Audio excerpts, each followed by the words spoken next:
Dengan informasi lain, pemirsa Ditpolair Korpolairut Bahar Kapolri mengungkap kasus pencurian 21 ton solar milik PT Pertamina di wilayah Tuban, Jawa Timur.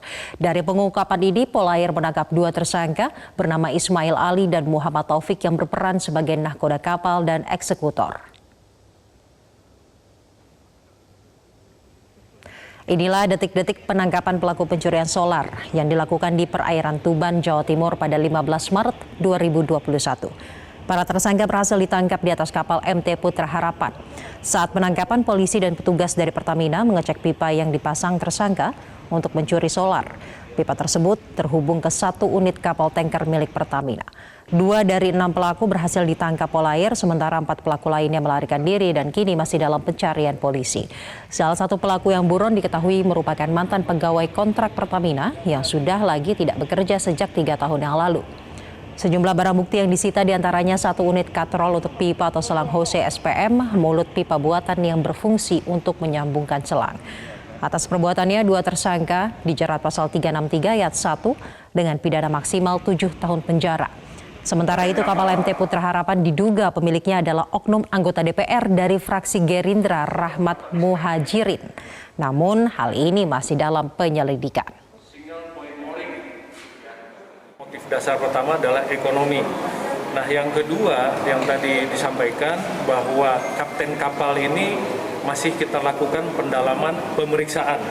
Jadi kami belum bisa menyampaikan berapa kali si kapten nakoda kapal MT ini melakukan kegiatan kejahatannya.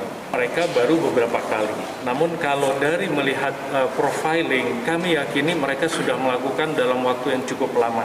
Mahkamah Kehormatan Dewan mengaku telah menerima laporan dari mahasiswa pemerhati migas terkait dengan dugaan keterlibatan anggota DPR fraksi Partai Gerindra Rahmat Muhajirin dalam kasus pencurian 20 ton solar milik Pertamina di perairan Tuban, Jawa Timur. MKD sendiri hingga kini masih melakukan verifikasi berkas. Sementara itu, fraksi Partai Gerindra sendiri akan mengklarifikasi laporan tersebut kepada anggotanya dengan menerapkan azas praduga tidak bersalah. Saya dengar memang sudah ada laporan ya yang dimasukkan, tapi saya sendiri belum mengetahui detail laporan itu apa isinya dan saya belum membaca secara khusus terkait dengan laporan itu.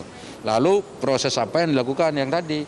Nanti ada verifikasi termasuk diantaranya adalah kelengkapan berkas yang memang sudah ada aturan tetapnya di Mahkamah Kehormatan Dewan.